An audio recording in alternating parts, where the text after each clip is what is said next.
Thanks, Paris. I don't know how long you guys want to stick around, so I'll try to kind of be brief, which for me is not that brief, but it's just to leave room for discussion and kind of questions and things like this.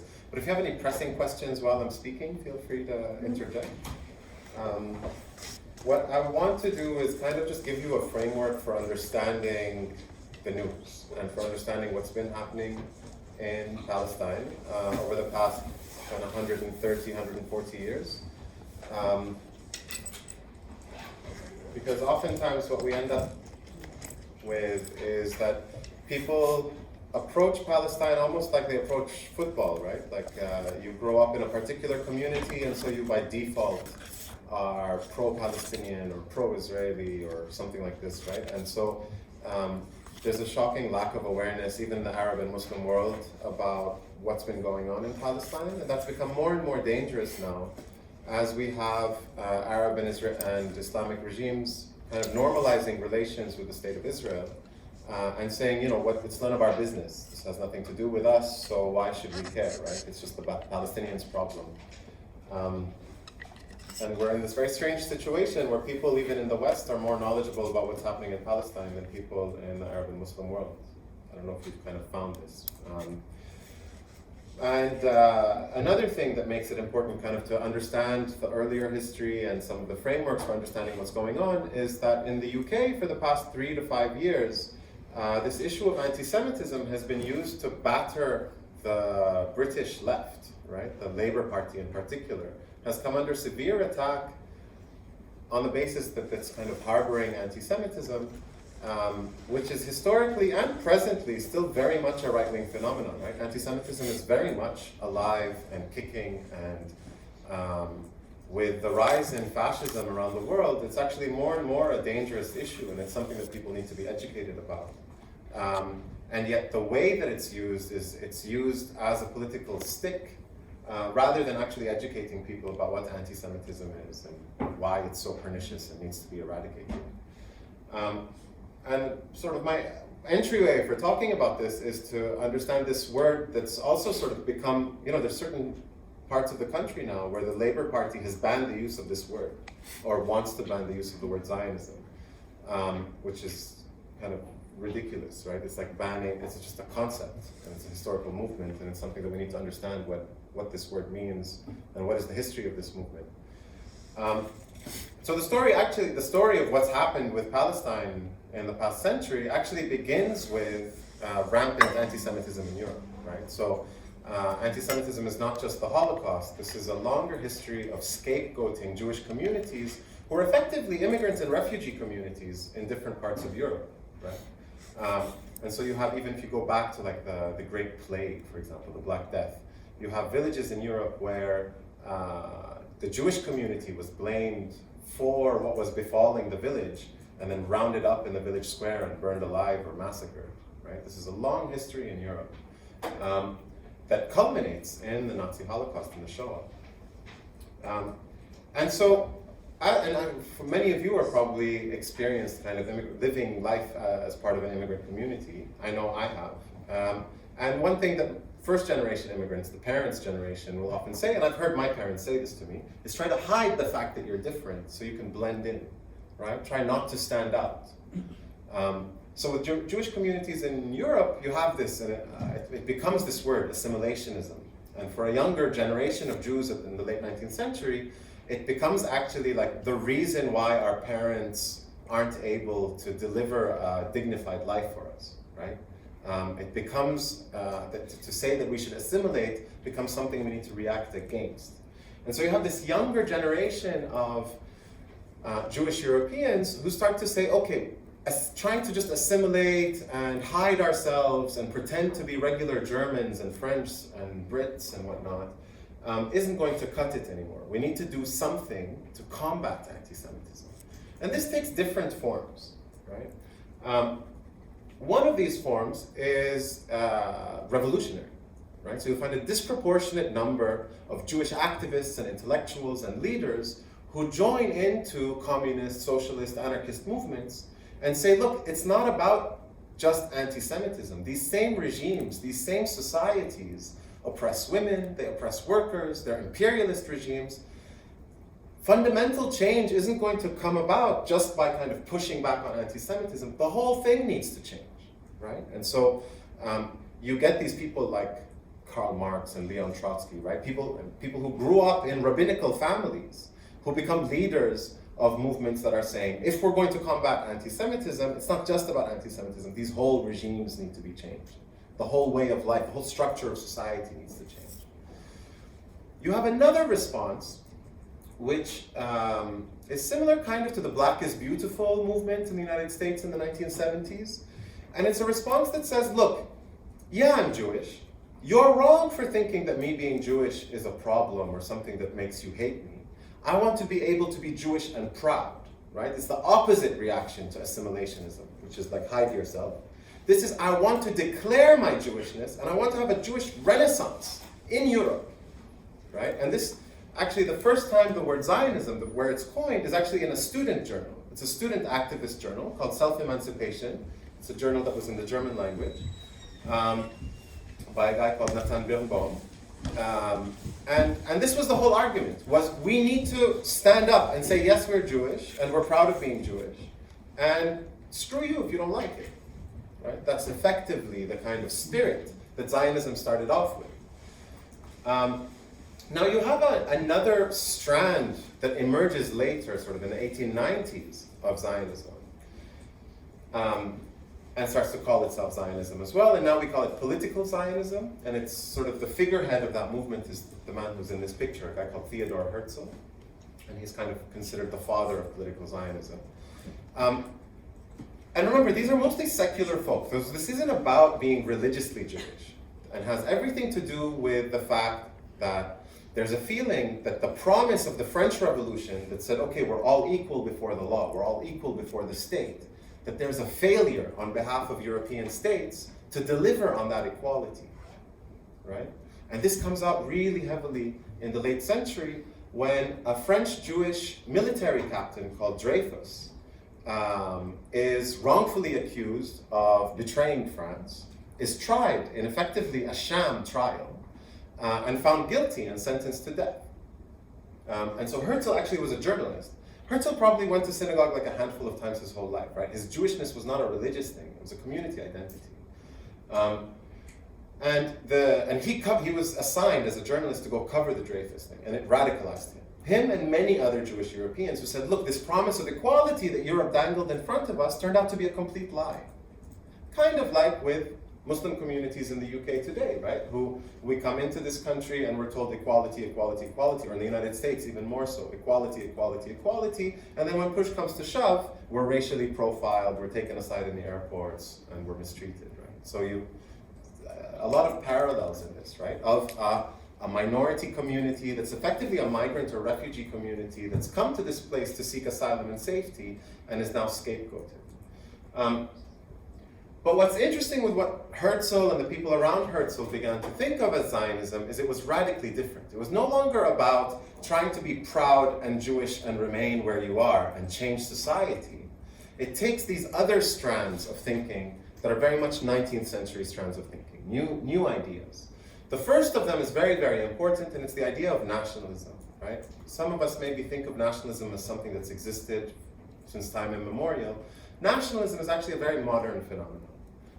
It's effectively a 19th century phenomenon, right? It's no more than 200, 250 years old anywhere. And the idea of nationalism is that the world is divided not into like Christians and heathens or believers and non-believers, but into different kinds of communities, each of which constitutes a nation, right? And what makes it important that it's a nation is that it's entitled to a state, right? And so this idea of nationhood taken to its extreme form, right? So these kind of German philosophers from the early century like Herder and Fichte, who said that effectively the ideal society in the world is one where each nation lives in one bounded state, and there's nobody from another nation in that state. So there's this idea of purity, right? And this would reach its climax with the Nazis. The whole idea of Nazism is Germany for the Germans, but only for the Germans. Anybody who's not kind of pure Aryan German doesn't belong here. And actually, killing them is justified, right? That's at the fundamental core of a kind of Nazi philosophy. But this was very influential, right? Don't remember, this is now, we're talking pre-Nazism. We're talking the 1890s. And people are still, even young people, even people your age, my age, are thinking in terms of utopias. We're talking about right-wing people, are thinking in terms of utopias where this idea of national purity is actually kind of acceptable. People talk about it. And so this begins to influence Herzl and people around Herzl. This idea of, okay, France for the French, Germany for the Germans, what about us? And so there's a transformation of Jewish identity in the thinking of people like Herzl from a religious identity or a community identity into a national, almost racial identity, right? It becomes this idea of, okay, well, if the French are entitled to France, the Jews are a national group, and as a nation, we are entitled to a state, right? So that's the first building block of political Zionism. The second building block is European racism, that's manifested in European imperial activity. And at the bedrock of this idea is that if you're white and European, you are entitled to the land and resources of anybody who's not white and doesn't live in Europe, right? This is the fundamental core of all of this philosophically and ideologically of European imperial expansion, right? Is that who are these dark-skinned people? They're not using their resources. We have the right to this land. We have the right to these resources. We have the right to kill them and hurt them and maim them and torture them, right? So this is another fundamental thing. It's a fundamental thing because Herzl and his crew realized very quickly that they can't just like show up to France and be like, hey France, how about you give us like Bretagne and we'll make it a Jewish state, right? Or Britain and they'll just give us Yorkshire, right? That's not an option. However, if we say, can we find a plot of land outside of Europe, then it becomes suddenly possibly plausible that we'll be able to get a plot of land and call it a Jewish state somewhere else, right? So these streams, this need to fight anti-Semitism, the idea of nationalism and transformation of Jewish identity, an attempt, this is still not something that's been done, right? This is new, it's in the process. These are the guys who are trying to make this transformation. From a religious identity, a way of communing with the divine, into a very worldly national identity, with all of these ideas of national purity built in, right? So if we read Herzl's, probably one of his most important books, Der Judenstaat, or The State of the Jews, it's kind of written like a novel, and where he envisions how like the prostitute, the policeman, the judge, and the prison warden are all going to be Jewish, right? So it's not about we want a certain kind of Jew, it's that all Jews are Jewish nationals, and we're just going to create a state like France is for the French. It's going to be kind of a Jewish state, right? And finally, the idea that like, so long as it's not in Europe, it's kosher, it's okay, right? We can go somewhere else, so long as we're not taking land from France or Germany. And actually, the big debate in the 1890s was where? Where are we going to go create this Jewish state? And you have countless, many different proposals, from Florida to Newfoundland. Uganda for 2 years was actually one of the most serious options. There was negotiations to go create the Jewish state in Uganda. There's an amazing article by Herzl where he's comparing Argentina and Palestine. And it's amazing, not only because it's comparing Argentina and Palestine, because like these are serious options, right? To the point where actually many Jews from Europe, especially from Eastern Europe, migrated to Patagonia, to Argentina, thinking that that's where the Jewish state was going to be created, right? And there's still Jewish people in southern Argentina today who are descendants of those migrants. They just went to the wrong place, or the right place. The amazing thing in this is that he's saying, okay, how are we going to convince the imperial powers who control these territories to give us massive swathes of land to create our Jewish state on? And if anybody else wrote this, they would be called anti-Semitic, right? He says, we have great accountants, we're really good with money. He says the Ottoman Empire is facing a financial crisis, and we can offer them accounting help in return for the land of Palestine. The debate is sealed at this event that's in this picture, at a conference in Basel in 1897 in Switzerland. This photo is also iconic at the hotel where he's staying in Basel in Switzerland. And the reason that this Basel Congress was so important was that it ended the question of where. right? They had the debate. And effectively, Eastern European Zionists said, look, man, I can't go back to Ukraine or Poland and convince anyone to start moving to a place like Argentina or Uganda. They're not going to go. If I tell them Palestine, with the biblical connection of Palestine, that's the only place where it matters. That's the place where I can really mobilize people to uproot their lives. Remember, they've been here for generations upon generations upon generations. So even if there's pogroms and anti-Semitism, etc., people are not so willing to just pick up and leave, right? Of course, people are leaving. You have these refugee crises that are happening in 1905, for example, the big wave of pogroms in Russia that leads to people trying to get to seek safety elsewhere. But people don't generally just kind of uproot as their first option, right? And so they win the argument. So from 1897 onwards, we redefine Zionism, not just as a movement to create a state, a Jewish state anywhere in the world. It becomes the movement to create a Jewish state in Palestine, right? That's very important. The other very important thing to come out of this conference is that the main umbrella organization that was going to do the political work of creating this state was established. And this is something called the World Zionist Organization, and it still exists. And if you think of like an organogram of Zionism, the World Zionist Organization is the umbrella at the top. The State of Israel is actually like a project of the World Zionist Organization. And for those of you very familiar with the Oslo Agreement and the Palestinian Authority is supposedly, on paper at least, a project of the PLO, the Palestine Liberation Organization. The PLO is the big umbrella. If you're not so familiar with this, just forget what I just said, but we'll come back to it at the very end. Well, there's many different directions we can go. I'm not gonna, so there's two very key institutions that are formed under the umbrella of the World Zionist Organization that we need to be aware of, right? So very much from the beginning, the Zionist leadership was attuned to the fact that to create a Jewish state in Palestine, two things needed to happen. The Zionist movement would need to take control over the largest amount of land in Palestine, and to create that pure Jewish state, there would have to be no non-Jews, no Gentiles on this land, and a lot of Jews on the land. You see what I mean? So there's a territorial logic, a land question, and a demographic logic. Maximum land, minimum Palestinians, maximum Jews on the land, right? And this is the logic that if you can understand this logic, you understand basically the last 120 years of history in Palestine, right? And I'm going to keep coming back to this. Maximum land under exclusive Jewish control, minimum Palestinians on that land, right? We say, oh, Palestine, it's so complicated, it's so complicated, it's so old, blah, blah, blah. It's not complicated. This is it. It was clear from day one, and it continues to be clear until today, right? There's complexities, which laws were passed, how do they work, all of this kind of stuff. I'll show you some of this intricacy now.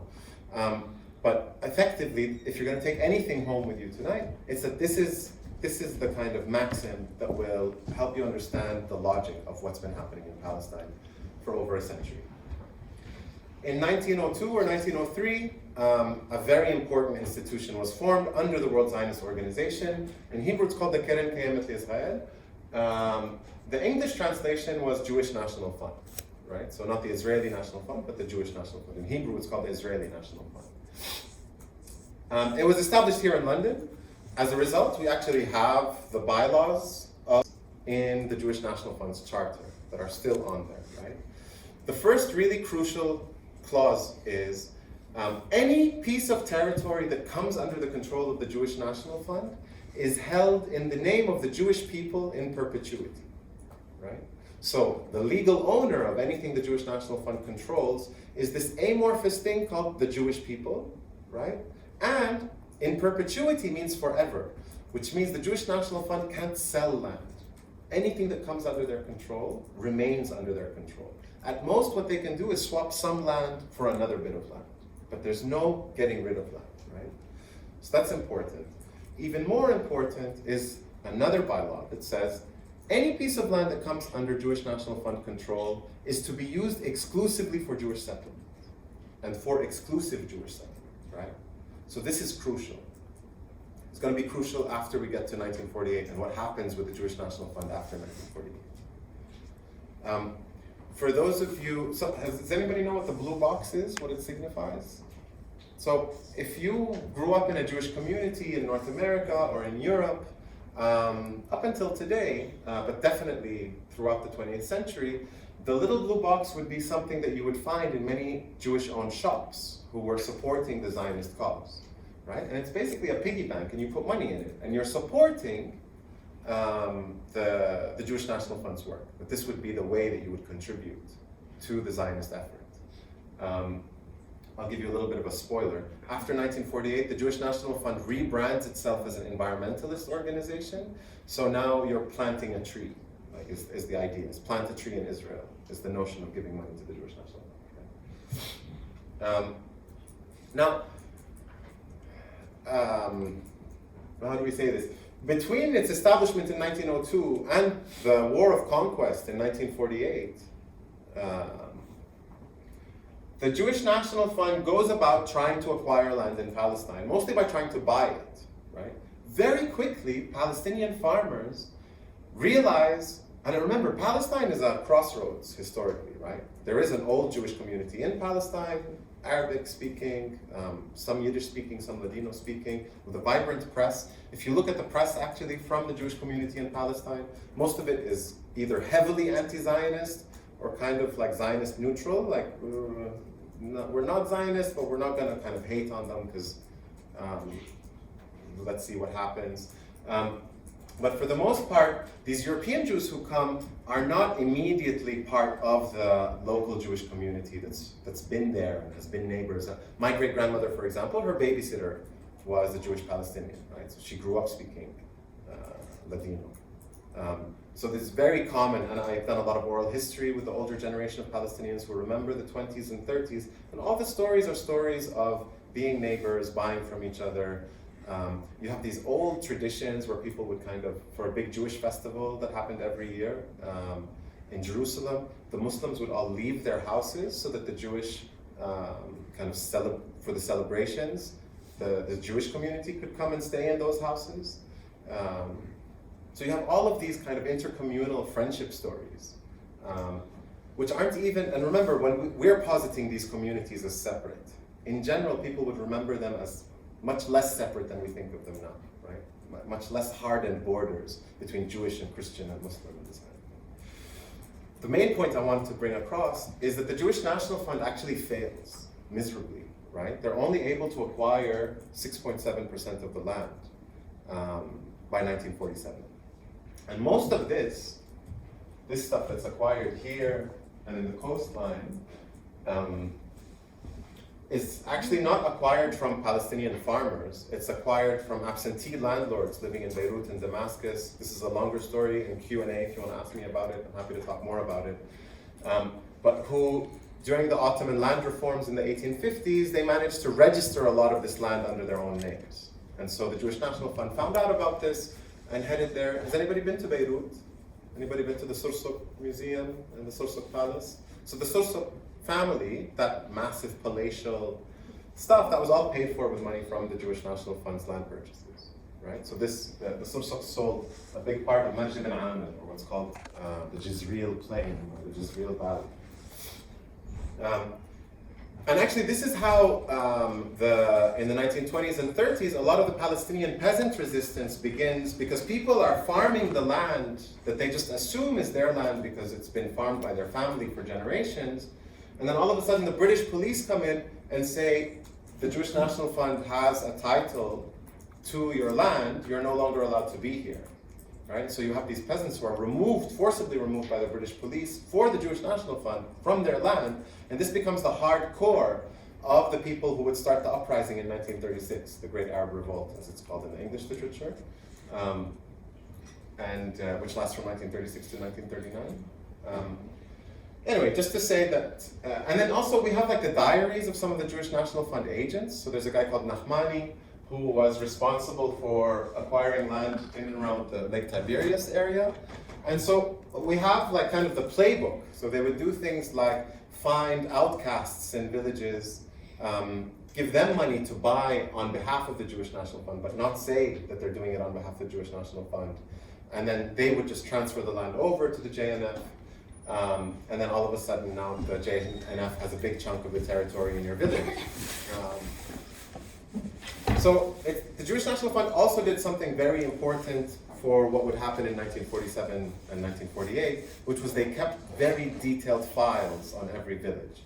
So a lot of what's in these files, what were called the village files, is actually just kind of like what kinds of crops are grown, how much land are we talking about, this kind of thing, what are the big families. But in the 30s, they updated these files to include also who was involved in the resistance, right? And then in 1948, the Haganah, the military force commanders would carry the JNF village files with them, and they try to get, using collaborators and different mechanisms, would try to find these people who were involved in the resistance, and those were invariably, actually, in most of the villages, those people were executed on the spot in 1948. So the Jewish National Fund failed. Like if we're in 1947, and the idea is maximum land, minimum Palestinians, it's only less than 7% of the land, right? So this is something to keep in mind. In terms of demographics, the most important institution that was created was called the Jewish Agency. Yeah? And the Jewish Agency, just to give you a sense of how important it is, under the British mandate, so in the 20s, 30s, and 40s, the Jewish Agency effectively operated as the government of the Zionist Jewish community in Palestine, right? So the Haganah, what would then become the Israeli Defense Forces, this was the fighting force of the Jewish Agency. The head of the Jewish Agency was a guy called David Ben-Gurion. He becomes the first prime minister of the state of Israel, right? So this is the caliber of institution we're talking about. The main task of the Jewish Agency was and continues to be to facilitate the migration, the in-migration, the aliyah, ascendance, yeah, of Jews from outside of Palestine, almost exclusively from Europe and North America until the 50s, to Palestine, right? So what they would do is they would go around and kind of try to convince Jewish families and Jewish individuals to move, right? And they would try to also kind of mobilize resources for this. So it's like you need help with the travel costs, you need help finding housing when you get there, you need help finding a job when you get there, you need help with your paperwork. And sometimes they'd be more aggressive also. So about 4 or 5 years ago, I was debating someone in the University of Liverpool who was a staff member of the Jewish Agency. And I was making a point about, like you guys worked on the return of the Jews after 2,000 years of being away from Palestine in the Zionist narrative. We've been gone for 70 years. Why won't you let us go back? Right? And he misunderstood me. I don't know what exactly he understood, but he said, no, you have it all wrong.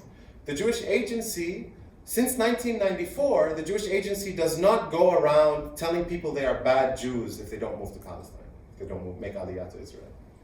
Right? So what he inadvertently said was that basically for over 90 years, the Jewish Agency was going around to Jewish people outside of Palestine and saying, you're a bad Jew if you don't move, right?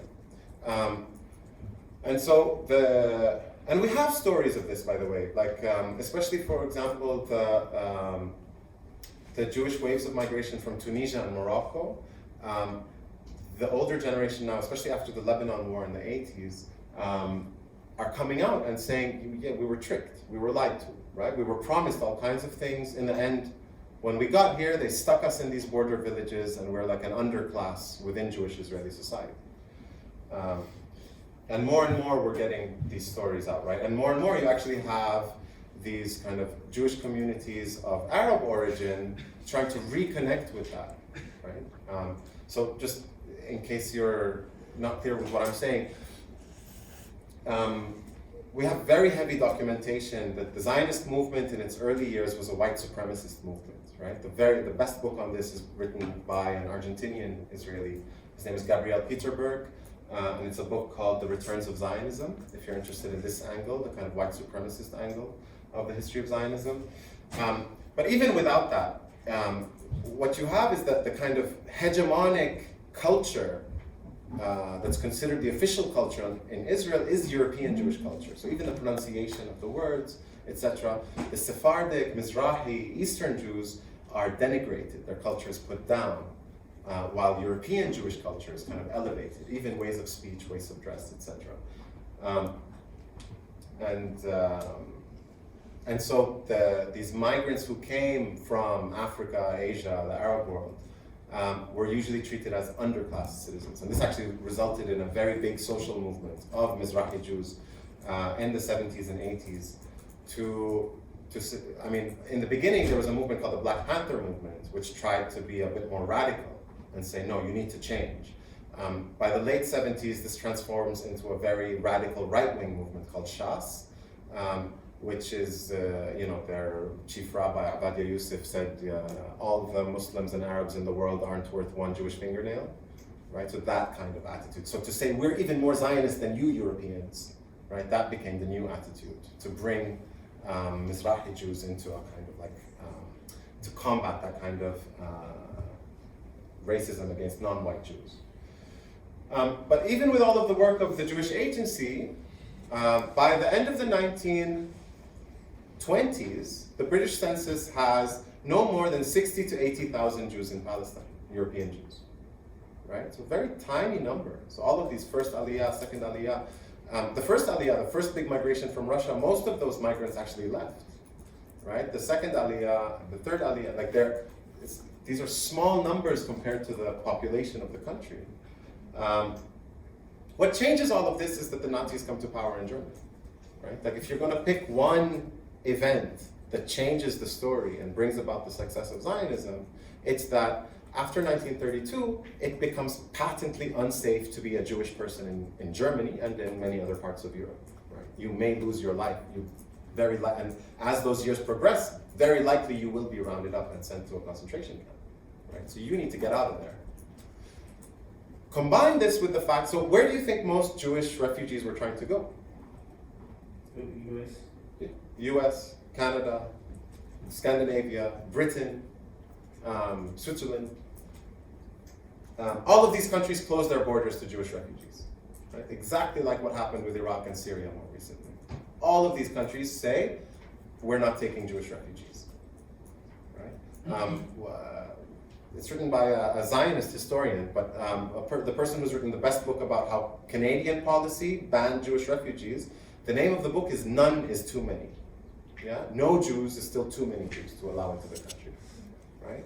And if you want to learn more about this, look up something called the Congress of Evian, 1938. This was a meeting organized by the British and American governments, and they organized it under the title of let's have a meeting to discuss how we're going to take in Jewish refugees.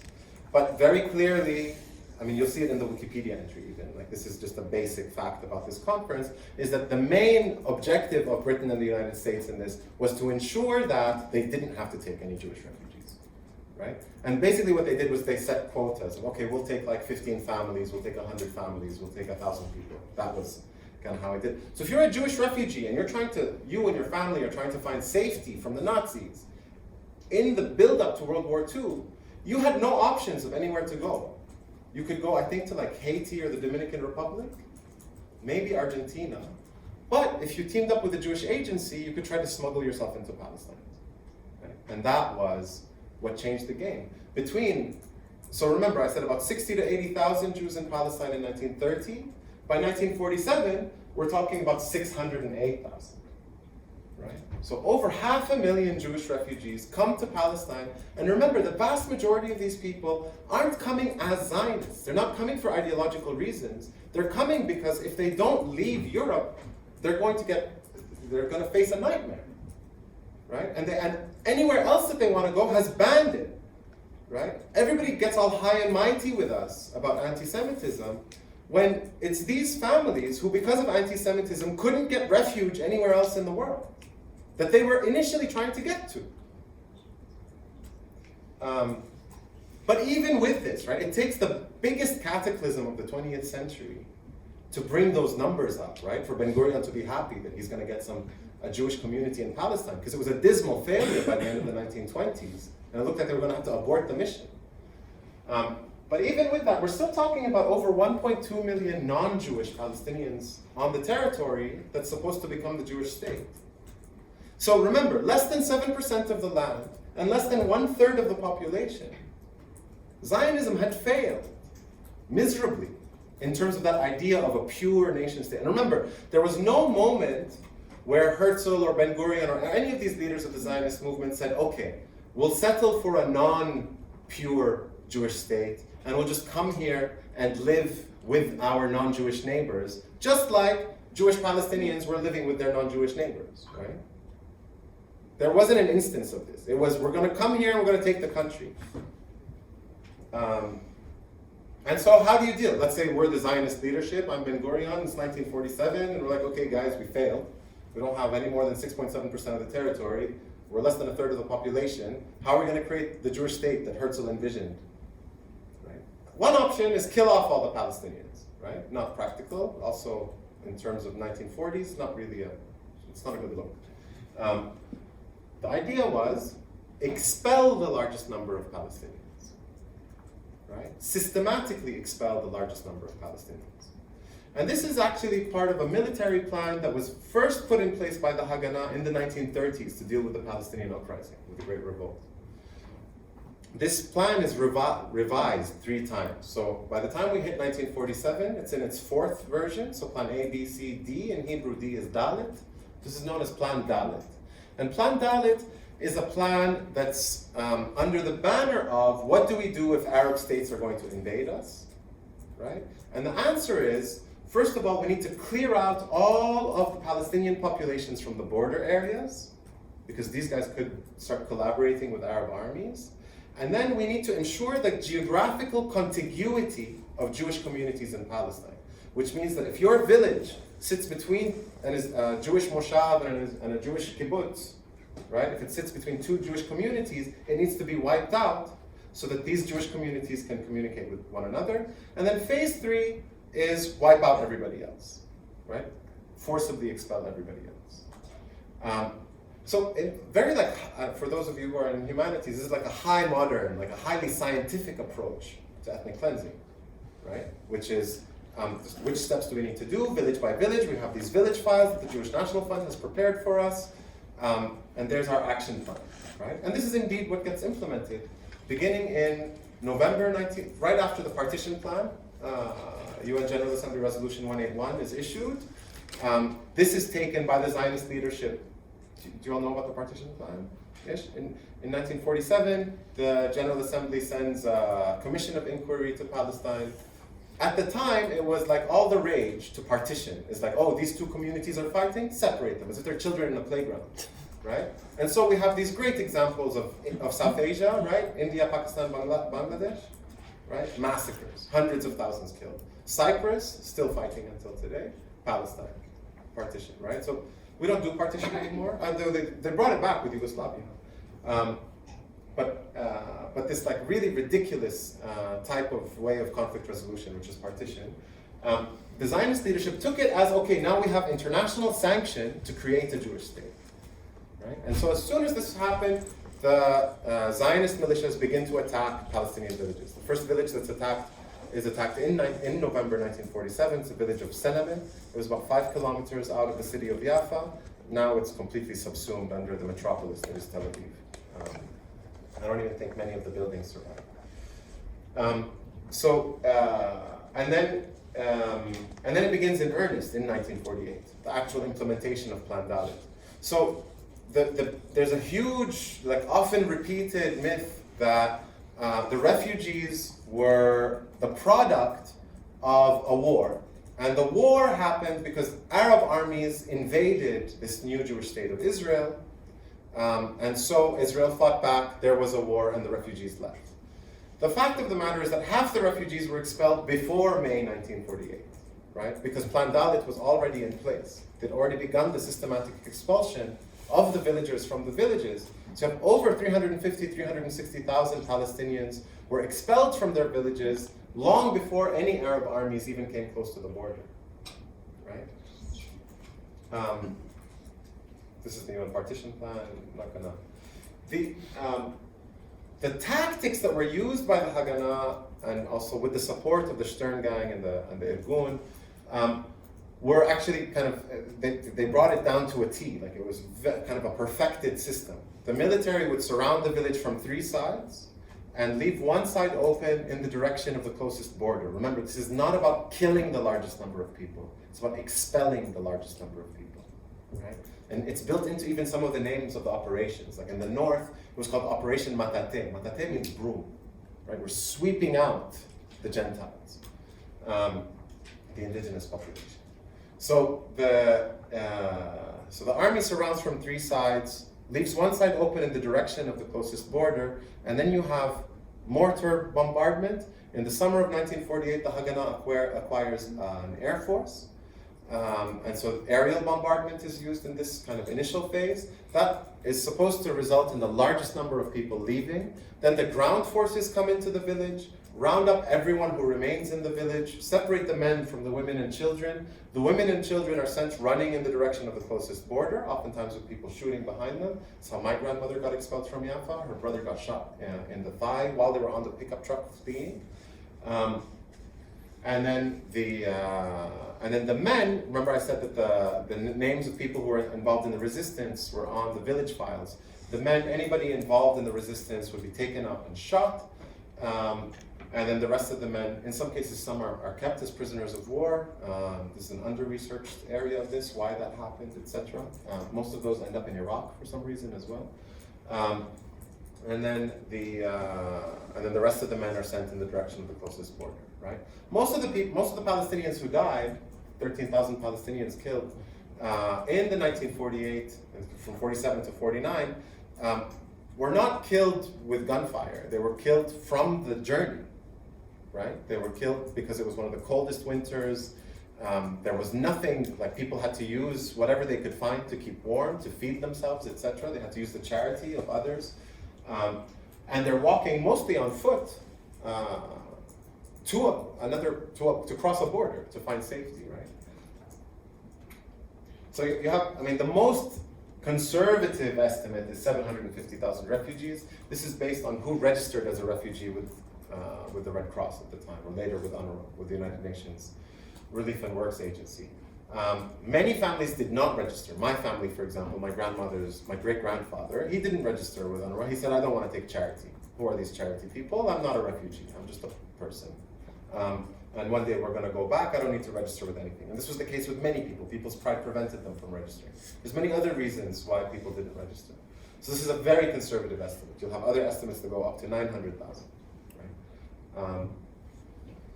But effectively, 2/3 of the population, right? You have a country, 2/3 of the population in 1 year is completely kicked out.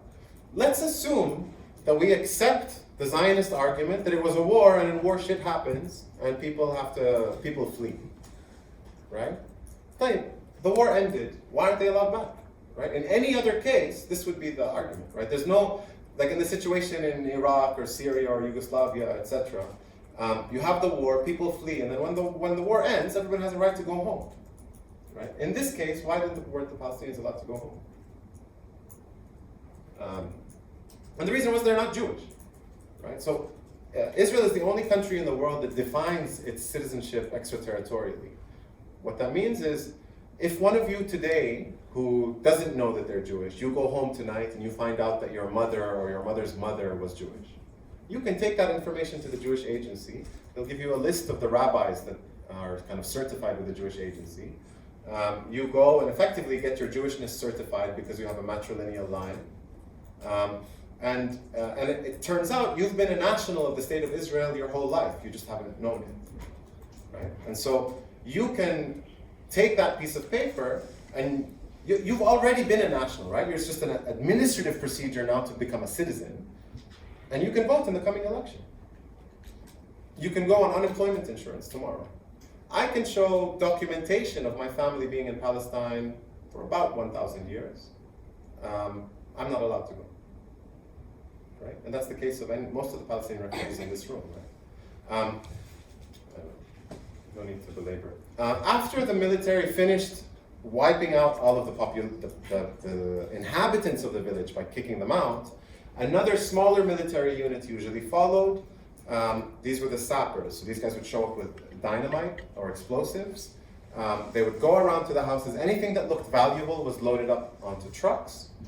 This was called absentee property. So anything that was books, for example, is now in the Hebrew University of Jerusalem library and actually tagged as absentee property.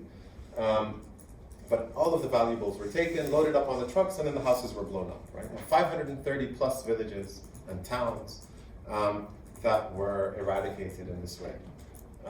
The refugees themselves, many of them, not all of them, end up in refugee camps. The largest number end up in Jordan. The highest density is in the Gaza Strip, right?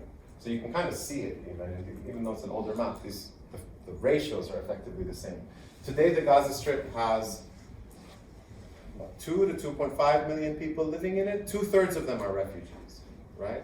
All of those 2/3 of them who are refugees live about a 20-minute drive from the village that they're from, right?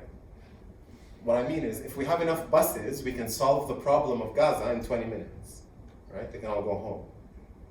Right? The only reason they can't cross that border is they're not Jewish. Right? Sometimes I have this daydream where all the Palestinians mass convert to Judaism, and we show up at the border, and I'm here for the law of return. We're national. Give me my citizenship.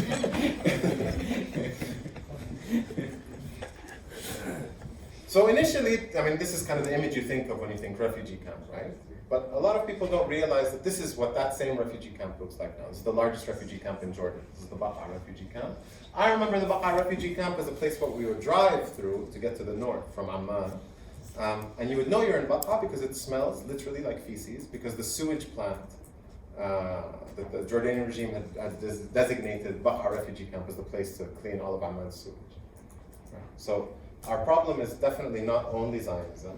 Our problem has also been all the Arab regimes that have been all too happy to talk about how they support the liberation of Palestine, from the river to the sea.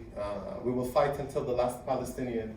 But time and again, Palestinians have been treated as security issues in the Arab countries, and they've been forcibly displaced en masse. Right? So 1970, Black September, over 18,000 Palestinians expelled. 1982, when Israel invades Lebanon, you have, in the civil war, over 200,000 Palestinians were displaced and some 30,000 killed.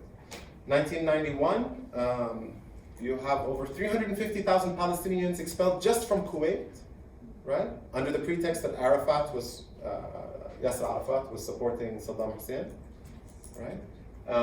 And many of the other Gulf states also made it very difficult for Palestinians to remain. My family had left Bahrain in that war. 1994, Muammar Gaddafi in Libya wanted to make a political point. He said, oh, you signed the Oslo agreements? You think you have a country now? Okay, I'm going to prove to you that your Oslo agreements are a sham. He expelled all the Palestinians from Libya and said, if you have a country, go to Palestine. Show me your country. 2003, United States invades Iraq. Palestinians are immediately rendered the most vulnerable. Not only are there cases of a lot of killings and disappearances of Palestinians in Iraq, Jordan and Syria don't allow any Palestinian refugees in. They let the Iraqis in, of course. They're legally obliged, but the Palestinians have to stay at the border. So you have these desert camps in the border zones. I don't know if any of you remember this. Many of you would have been too young. But for years and years and years, you had these desert camps where this wasn't part of any country, so no one was obliged to take care of these people. And we're talking about basic food, medicine. We're talking also about desert camps, talking about snakes and scorpions and extreme heat in the day, extreme cold at night. 2007, after the Lebanese state feels a little bit emasculated that it took Hezbollah to fight back the Israelis, the Lebanese army goes and invades Nahr al-Bared refugee camp because there's 30 or 40 Islamist militants who have set up camp in Nahr al-Bared, and this is Nahr al-Bared after the Lebanese army is done with it. Right? When I first saw this picture, I thought I was looking at an ashtray. This is an aerial photo of one of the larger refugee camps in Lebanon. It's not fully reconstructed yet, by the way, 10, 12 years later. And I wrote this presentation before, I didn't add Syria, right? So since 2011, Palestinians in Syria have been, Yarmouk camp is gone. The largest Palestinian refugee camp in the world is now gone. It effectively looks something like this. All right. We could also stop here, like we could just kind of, in terms of the Nakba, in terms of the effects of the Nakba, in terms of the fundamental and core issue of what the Palestinian struggle is about, it's the struggle of the return of the refugees, right? This is what the Palestinian struggle is about. Everything else just comes after. Everything else is a footnote, right? This stuff about checkpoints and walls and the 1967 occupation and racism and discrimination against Palestinian citizens of Israel and the unrecognized villages I'm going to tell you about in a minute, and all of this other stuff, this is all in the appendices. The core issue is the issue of Zionism and the expulsion of Palestinians and not allowing them to return on the basis that they're not Jewish. You see what I'm saying? Everything else follows from this. This is the core issue. Not, let's create a Palestinian state in the West Bank and Gaza Strip. Not, let's move this checkpoint 15 meters to the back or give me the land of Bil'ain back or whatever it is. Right? This is the fundamental issue. Don't let anybody hoodwink you into thinking otherwise. 7 out of 10 Palestinians in the world are refugees. Right? This is the fundamental issue. The fundamental issue is that the international community has allowed a state to come into existence formally declaring itself to be a state for only one kind of people. And what makes this especially egregious is that they've done it in one of the most multicultural, most pluralistic societies in the world, right? I have cousins who are blonde, I have cousins who are dark-skinned black, right? And every Palestinian family has this, right? We are so mixed. We have people from Armenians, Circassians, Jews from all over the world, Europeans, etc. For centuries, people have been coming and joining our community. And then one community comes and says, no, this is just for me. Everybody else out. This is the fundamental issue. Huh? Now we talk some more details about what comes next. Between 1948 and 1966, so in 1948 you have about 150,000 Palestinians who for whatever reason managed to remain, and it's not because they're heroes, huh? Many of them were displaced from their villages, but they ended up somewhere else, and their expulsion across the border wasn't completed. Right? So they managed to remain somewhere in the part of Palestine that became Israel in 1948. These people were governed under military rule from 48 to 66. What does that mean? If you were a Jewish member of the community, you were governed by laws passed by the Knesset, a democratic assembly elected by the citizens who were Jewish. The policing, if you were Jewish, was done by the police department. If you were Palestinian, you were governed by military law, i.e. a decree by the commander of your region. And that was enforced by the military, right? So the military reigns supreme over your life. If you talk to people who lived the military rule period, they will remember it as mobility restriction. You're not allowed to leave or enter your village or your neighborhood without written permission from the military. You're not allowed to go and sell your agricultural products unless you have written military permission. The military commander can come and he has a godlike power over you, right? You have people who tell stories about being punished by, like, you have to go stand under the tree from sunrise to sunset. You know, like the teacher in the class put one leg up, this kind of thing. Military rule, however, had a very important function in terms of land confiscation. Now, the Israelis, this new Israeli regime was legally brilliant, legal masterminds. You have over 20 laws, none of which look like discriminatory laws, but if you use them in combinations in particular ways, they are the fundamental core of Israel's apartheid laws. I'll give you some examples. You have a military law that says that a military commander can declare an area as a closed military zone. Right? So what that means is the military commander goes and says, okay, all of this area is now a military zone. Everybody who's not in the military, out. And they do this to villages, entire villages that have existed for hundreds of years. The villagers leave. You have an old Ottoman law that the Israelis kept on the books that says that if a piece of land, agricultural land, isn't tended to, isn't farmed for 3 years or more, it becomes property of the state. No, by the way, this kind of law exists in many different places. It's not an exceptional law. There's probably a similar law here in the UK. In combination, so there's no Jewish kibbutz or moshav that was ever declared a closed military zone. Only, subhanAllah, only Palestinian villages get to be closed military zones, where Palestinians are all expelled from it. And then 3 years later, these people, once they're expelled, if they've managed to stay within the borders of the state, they get notified by the civilian courts, your land has been unfarmed for 3 years, it's been confiscated, it's now property of the state. In all the cases, and there are many, where these people, these Palestinians, went to the court and said, hey, the reason we couldn't farm our land is because your military expelled us from the land. In all of these cases, the court said, it's not our business, we're just applying the law. You haven't farmed it for 3 years, it's property of the state. Right? So it's this kind of combinations. You have many different kinds of combinations that are used. You have two exceptional cases, the case of the village of Iqrit and the village of Bir'an. These are almost at the Lebanese border, they're Christian villages, Maronite mostly. In both of these cases, the leaders of the villages, and this is in 1953, I think, the army comes in and says, hey, this is now a closed military zone. The community leaders from the village say, okay, we will make this a smooth transition and tell everybody to leave, but you give us in writing that you're going to allow us to come back. And those commanders did that. I think it's 1951. They weren't allowed back into their village, so they went to the court. And the Israeli High Court had to, because of these papers, say, yes, actually, you do have a right to go back to your village. The military promised you that you would be able to go back to your village.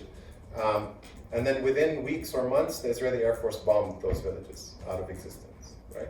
Interestingly, today, there's a big movement to go back to Iqrit and Bir'an. The churches have been restored, the cemeteries have been restored. There's still a lot of fighting with the military, there's kind of cat and mouse games. But you have attempts to rebuild the villages by those members of the community that are still there, and they're still trying to get their rights enforced by the courts.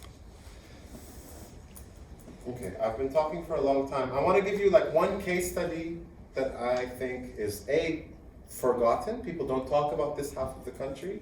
And B, I argue that this is the blueprint for what happened in the rest of the country. And this is the Naqab, or the Negev.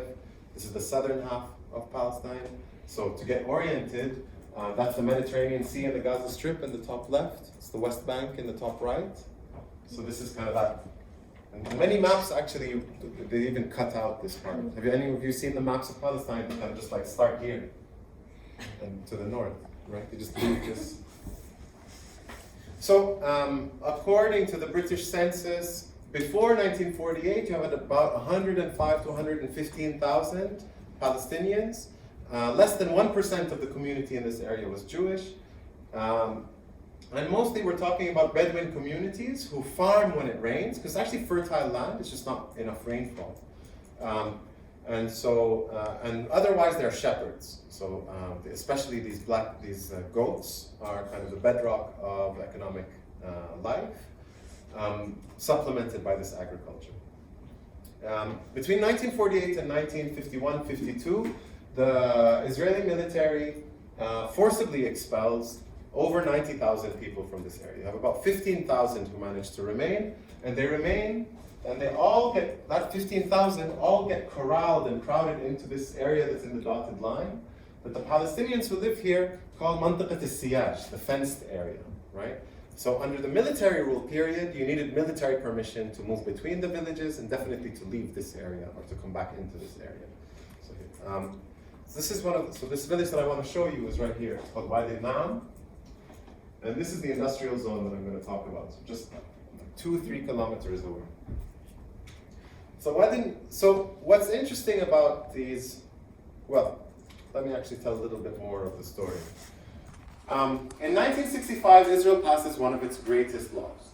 It's called the Planning and Construction Law. And the reason I call it one of its greatest laws is that it's a huge piece of legislation, because it effectively attempts to be a zoning law for the entire country. So it says here we have Moshav, here we have a city, here we have a town, and within each one, here we're going to have a road, a residential area, an archaeological site, whatever it is, zoning. So if you read it, and none of you are ever going to read it, but if you read it, there's nothing discriminatory in the law. It's just this basic zoning law, right? The kind of law the City of London would pass to zone things in London. What's so pernicious about this law is that it's a comprehensive law. What that means is, if a village exists but it's not listed in the law, then the village doesn't exist legally. Right? All the blue dots on the map were not listed in the law. And then there's another kind of 25% of these unrecognized villages are in the north, in the Galilee. Yeah? So overnight, as soon as this law is passed, all of these villages cease to legally exist. They all become illegal. Right? What that means is they don't show up on any official maps, but it also means no municipal services, no healthcare, no schooling, no roads, no water, no electricity. And on top of all of it, how are you going to get a building permit for a community that doesn't exist? No, if you take two sticks and you tie them together and you put it in the ground, that's an illegal structure, right? And so all of the houses became illegal structures and become subject to demolition, right? So until today, in some of these communities, every 2 weeks, you have waves of home demolitions. I'll show you some pictures. So remember, no water, no electricity. This is what, remember, I'm talking about, I should have said this at the beginning. When I talked about military law and the Palestinians who managed to remain in Israel, and now this naqab that I'm talking about, the Negev, I'm talking about Palestinians who hold Israeli citizenship. Right? So when we talk about Israel as an apartheid regime, etc., someone always stands up and says, no, but the Arab Israelis, they have citizenship and they have a right to vote and they can run in parliament. We're a democracy. So this is the democracy that we're talking about, right? These are all, the person who lives in this house can vote and can run for the Knesset and lives in that democracy, right? And we're talking about over 100,000 people who are living in this situation, in unrecognized villages alone. This is the village called Wadi Nam. When I visited, there were 6,000 Palestinian citizens of the state of Israel, passport holders. They can vote, they can all of this stuff. You see the building materials. It's all corrugated iron and cheap building materials because every single house in this picture and all of the ones on the other side of the power plant, which are much more, have been destroyed multiple times. So people can't build with permanent materials, it's just going to be destroyed, it's very expensive. So they build with cheap materials so that after the destruction they just build again. They have to buy generators if they want electricity, and they have to buy diesel for the generators. They have to buy water. 2 kilometers to 4 kilometers from here is an industrial zone called Ramat Hawab. The main power plant that produces energy, that powers that entire industrial zone, is produced in this power plant, in the middle of the village that has no electricity. This is the same, I just turn around now. That's the industrial zone. And you can see that the electricity generated in the power plant is shipped over. Most of the, actually if you go to this area, all of the unrecognized villages, the vast majority of them have high tension electricity cables running over them. Right? So it's not like, oh, it's going to be too expensive, we don't know how to get electricity there, they're living in the desert. It's none of this. It's pure discrimination. It's because they are unrecognized villages, because the 1965 law doesn't include them in it, by design. Also, the industrial zone, all of the water that feeds the industrial zone passes under me, almost where I'm standing when I took the picture. So also there's water, there's running water accessible. And finally, very important note, in Palestine, like in all of the East Mediterranean, 98% of the year the wind blows in from the sea. So it's westerly winds. The industrial zone is west of the village. So 98% of the year, all of the toxic emissions that come from, this is mostly chemicals that are produced in the industrial zone, they blow into the village. So when I talked to the Mukhtar, the kind of mayor of the village, he kind of joked. He said the luckiest person in the village only has asthma. 100% illness from the emissions of the industrial zone. And we're talking about skin disease, respiratory disease, and reproductive diseases, right? All of the women in the village who are married have had at least one abortion, one miscarriage in their life, at least one. Now, that's all one thing, and maybe kind of you understand it. The thing that I want to get home is actually not the unrecognized villages, but the recognized villages. Between 1968 and 1982, the government of Israel recognized 7 of these villages. In this area, they call them in Hebrew the Rikuzim. For the Arabic speakers, this is from the masdar rakaza, to concentrate. Right? There's a kind of, they're townships, so like concentration townships, by design. If you go to this area and you see a minaret and people building with more permanent with stone or rock, that's a recognized village. It's one of the Rikuzim. The first one to be recognized was this one, Tel Sheva, in 1968. So if we do a kind of like a shot from kind of one of the more elevated areas, you can see. If you see minarets and permanent building materials, concentration town. If you see corrugated iron and destroyed houses, unrecognized village.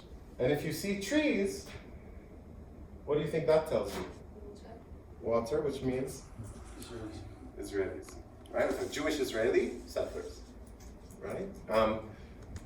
And anyway, there's a lot of stories. Like, for example, the guy who lives in this house, he bought the land from the people who live in the unrecognized village next door in the 30s, right? So Israel will do this thing where they'll recognize that Palestinians had title so long as they've given up that title. But until they give up that title, Israel doesn't recognize their title. It's a complicated legal twist, but it's part of this Israeli legal genius.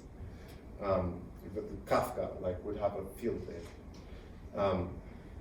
And this is the, right? So, and a lot of these settlements in this area are actually what are called individual settlements. We're talking about one person or one family, right? So this guy, he can get running water and electricity. If he calls an ambulance, it'll come to the door. If his kids want to go to school, the school bus comes, picks them up. For the Palestinians in the unrecognized villages next door, none of that applies. No electricity, no water, but also no services where people will come and pick you up, or ambulance or school or any of this. You've got to walk to the highway to get a ride anywhere, right? And if we get the official Israeli statistics, so most countries put out something called a statistical yearbook, where they kind of put out their numbers. A lot of it is economic numbers, but they'll also put out socioeconomic numbers. So if you pick up an Israeli statistical yearbook from almost any year since the 1980s, the poorest, all of the recognized villages, the Rikuzim, are the 7 poorest communities in the country. Right? So we're talking about, and that's not counting the unrecognized villages that don't make it into the statistical yearbook to begin with. Are you with me? Right? So, but what makes this also pernicious is that some of the richest communities in Israel are in this area. So Tel Sheva is one of the poorest, like even within the Rikuzim, even within the recognized townships, it's one of the poorest. Omer settlement is one of the richest communities in all of Israel, like top 10 richest. Right, in terms of per capita income. And this is an old picture, by the way. I've been banned from entering the country, as you can imagine.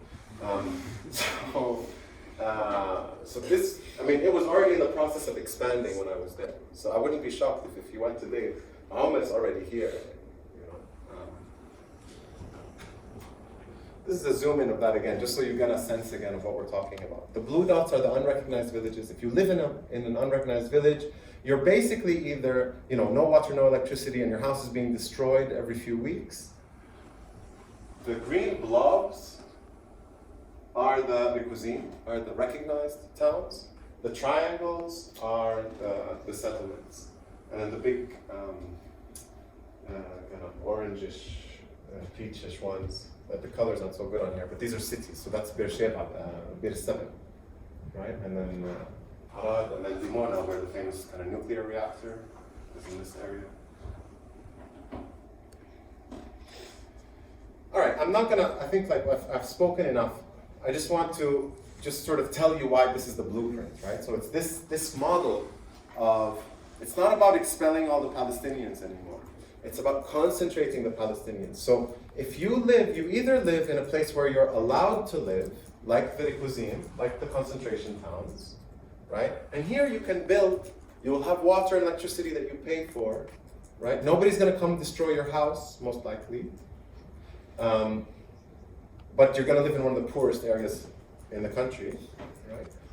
Or, and remember, we're talking about people who are shepherds and farmers. When you move into the concentration town, it's a ghetto, right? You're not going to be able to tend to sheep or farm or anything like this. Actually, in most of the cases, the logic behind creating the concentration towns was to create cheap workers for the industrial zones, to create cheap factory workers. And then now, since the 90s, there's a very clear Israeli official position of trying to limit dependency on Arab labor, right? And so they replaced Palestinian workers with Thai and Southeast Asian workers. So now you don't have a job, you don't have your sheep, you don't have land to farm, you live in a ghetto, right?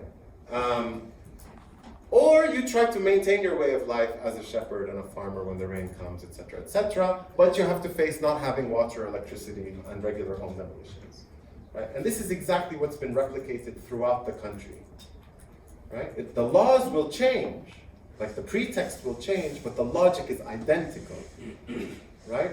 So this is a lid. If you've ever flown into Israel, you've flown into Ben Gurion Airport, which people will call Tel Aviv Airport. It's actually the Lid Airport. So in 1948, the Zionist military forces destroyed and completely depopulated 5 Palestinian cities. There's one Palestinian city that survived as a Palestinian city, that's Nazareth, right? And that's because Ben Gurion was worried that if he cleared out all the Christians from the city of Christ, he would have trouble with the Christian countries. So he allowed about 15,000 Palestinians to go back to Nazareth. And then there's 5 Palestinian cities that became called the mixed cities. Right? These are Lid, Ramle, Akka, Yafa, Haifa, and there's an argument that Jerusalem is actually the 6th mixed city. Right? And in each one of these 6 cities, you have one neighborhood that was designated as the Palestinian neighborhood. Right? So in Ramle, it's Jawarish neighborhood. In Akka, it's the old city. In Jerusalem, it's Baqa. In Lid, it's the Mahatta. It's called the Mahatta, which means station, because this is where a neighborhood the British built for the engineers and the people working in the train lines. Right? So once it was a kind of middle class area, now it's, well, actually it's an interesting kind of, I wanted to say it's a ghetto.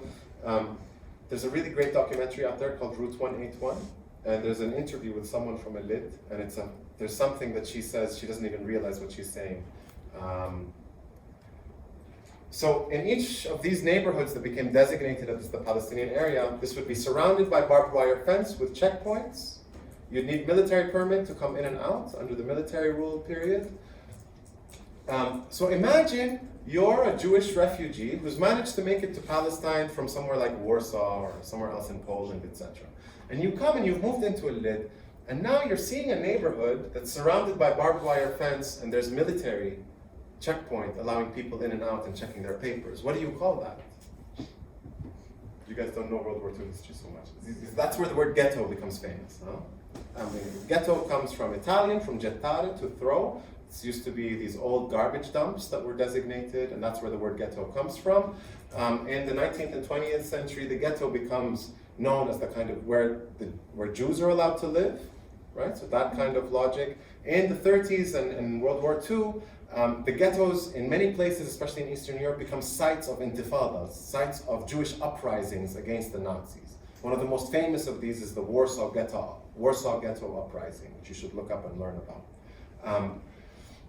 But especially in Eastern Europe, especially in areas controlled by the Nazis, Jews were confined to ghettos in Europe. So when we talk about like African Americans and you hear about the ghetto, this is a metaphor for those Jewish neighborhoods in Europe, right?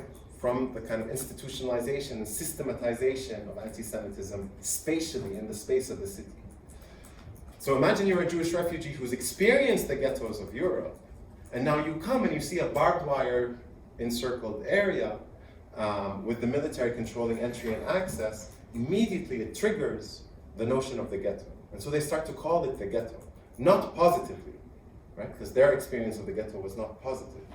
And actually, the reason that the kind of barbed wire system gets dismantled earlier in the cities, in these ghettos, earlier than it does for the villages outside, etc., is because Jewish opposition to having to be triggered from Holocaust trauma as they pass these areas. This isn't the story. The story is that after 1948, Palestinians all had to learn Hebrew. Palestinians who managed to remain in what became Israel all had to learn Hebrew. And imagine you're waking up, there's a day of your life in which you woke up where 2/3 of the people that you knew or more are no longer there. Your barber, your sheikh, your priest, your grocer, your neighbor, your schoolmate, right? Because of the Nakba. And now you've been confined into an area. And now, in order to survive, you need to learn Hebrew. So you're learning all these new Hebrew words. These Hebrew speakers are calling your neighborhood the ghetto. So in Lid, people thought that the word ghetto was a Hebrew word that meant Arab neighborhood. You either get the irony or you don't, but there's a thick irony there, I promise you. It's insane. In Lid, the legal pretext for how now Palestinians are being evacuated and having their homes demolished in Muhatta neighborhood is that the city, this is almost downtown Lid, by the way, it's one of the older neighborhoods in Lid, it's been rezoned as an agricultural area. So the houses shouldn't be there. The reason you find these big boulders is that, like with the unrecognized villages, you have people whose homes are demolished and they rebuild with the corrugated iron. So the police will come in and they'll throw these boulders down to stop people from rebuilding on the land. The way the procedure works usually is that you get a piece of paper from the court that says, hey, you've built something on agricultural land, you're not allowed to have this, please destroy your own home. And they'll give you a deadline for when you have to evacuate and dismantle this illegal structure that has been built. And so you have a choice. You either destroy your own home, or you wait for the police and the army to come destroy it for you, in which case they'll also bill you for the cost of destroying your home. When they bill you, they don't just bill you for a bulldozer that comes and destroys your home. They also bill you for the 2 helicopters and the 16 jeeps and all of the military and police personnel that they're going to use in order to make sure that all of the neighbors don't come and stop the demolition from taking place. And so you're going to be billed something like $100,000 to $150,000 in order to, because you didn't destroy your own home, right? So these are the choices, the democratic choices that Palestinian citizens of Israel face in the mixed cities and in Jerusalem when we talk about home demolitions. They also built a wall in Lid between the Palestinian ghetto and the Jewish neighborhoods, and the official reason was the noise. So this wall is supposed to stop Palestinian noise from polluting the Jewish neighborhoods. This is my grandmother's neighborhood here, Manshia. This is not completely destroyed. I'll show you a picture. In Yafa, this is the city of Yafa. This is the biggest city in Palestine. This is where all the cinemas were. This was one of the most important stops for musicians from around the region to come and perform. Kulthum sang here multiple times, etc., etc. This was the epicenter of the global citrus trade. It was the major exporter of oranges. That's why the Jaffa orange has become such a brand. The ghetto in Yafa was in Ajami, and there's a film out there called Ajami, which sort of is set in this neighborhood. Just a little caveat, just because this is my grandma's neighborhood. This was in Manshia before it was destroyed. This is Manshia today. If any of you go to Tel Aviv and you go to the beach on the Yafa side, that you're walking around my grandma's demolished neighborhood. There's 2 of the original buildings still standing. This mosque, which is actually constantly under threat of demolition, and it's actually a heated point of conflict between the settlers and Palestinians who managed to remain in Yafa. And then there's another building close to the sea, and it's an Irgun museum. Like, it's a museum for one of the major atrocity committing militias from the Nakba. And if you ever go there during the daytime, you'll probably find Israeli Defense Forces, soldiers kind of either like in some kind of ceremony or some pit stop, but there's always milling about around this Irgun museum. Because this is like a super fancy beach, this is where a lot of the 5-star hotels are also in the area. Some of these are actually built on parts of cemeteries, right? There's a whole book to be written about what's happened with Palestinian cemeteries around the country. In Ajami, the way that the ethnic cleansing is being carried out is much more similar to London. It's gentrification. So what they do is, this is a longer story, there's a company called Amida, which sort of holds a certain kind of title to all of the buildings. For decades, Palestinians weren't allowed to renovate their own homes. The idea was to let them crumble and become dilapidated. And then Amdad would come in and build very fancy condos, sell them for millions of dollars. Most of them, we're talking about like embassy workers, big corporate workers, people with really fat paychecks.